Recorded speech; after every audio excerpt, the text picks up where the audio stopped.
What if Cuba collapses and the rest of the Caribbean pays the price? Right now, while most global headlines focus on wars in Europe or tensions in Asia, something serious is quietly building much closer to home. The United States has tightened pressure on Cuba. Fuel shipments have been restricted. Energy shortages are getting worse. Blackouts are becoming more frequent. And behind closed doors, Caribbean leaders are growing increasingly uneasy. Because this is not just a Cuban problem. If Cuba weakens further, the shockwaves will not stay on the island. They will move across the Caribbean basin, affecting migration, crime, energy stability, tourism, and political alignment throughout the region. This is happening at the same time that U.S. Secretary of State Marco Rubio met with leaders of CARICOM in St. Kitts and Nevis. Officially, the meeting focused on cooperation against criminal gangs and drug trafficking networks. Rubio emphasized that many of the weapons used by gangs in the Caribbean are purchased from within the United States, and he said Washington is committed to working with regional governments to stop that flow. On the surface, that sounds straightforward. Crime is rising in parts of the region. Haiti remains unstable. Armed groups are heavily equipped. Cooperation sounds logical. But timing matters in politics. And the timing of this meeting raises bigger questions. Why is Washington suddenly placing high priority on the Caribbean after years of limited focus?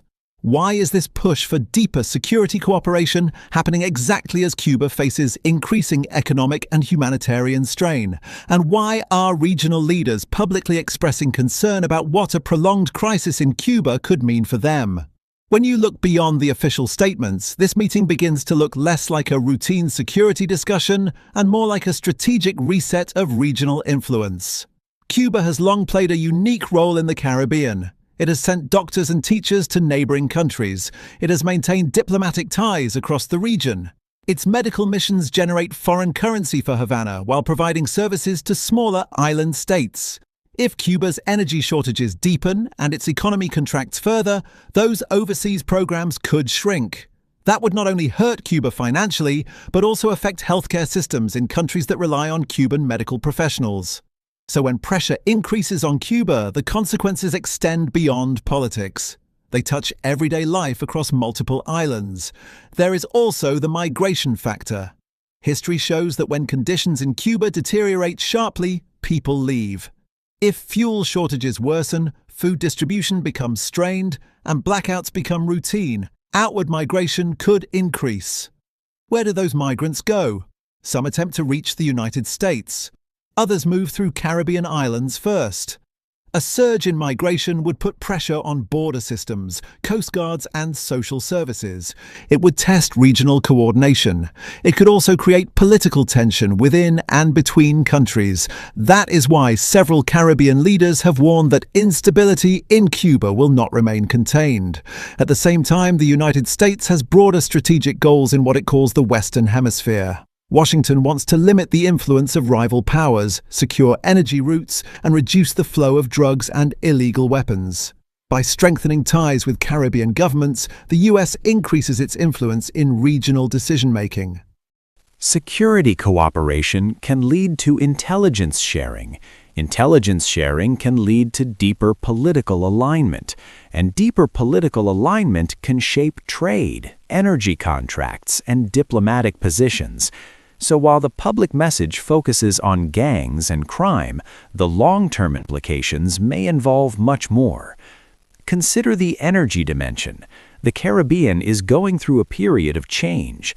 Guyana's oil production is rising. Regional energy partnerships are shifting. Venezuela's political landscape has evolved. If Cuba struggles to secure fuel, and if Venezuelan supplies are restricted or redirected, new energy relationships will have to form. That creates opportunities and risks. Countries may look to the United States for support. Others may seek alternative partners. Energy security quickly becomes political leverage, and in a region where many economies depend heavily on imported fuel, even small disruptions can have major economic consequences. Now imagine a scenario where Cuba's blackouts intensify, its foreign currency reserves shrink, and its government faces rising domestic pressure. Migration increases. Crime networks try to exploit instability. Neighboring states feel the strain.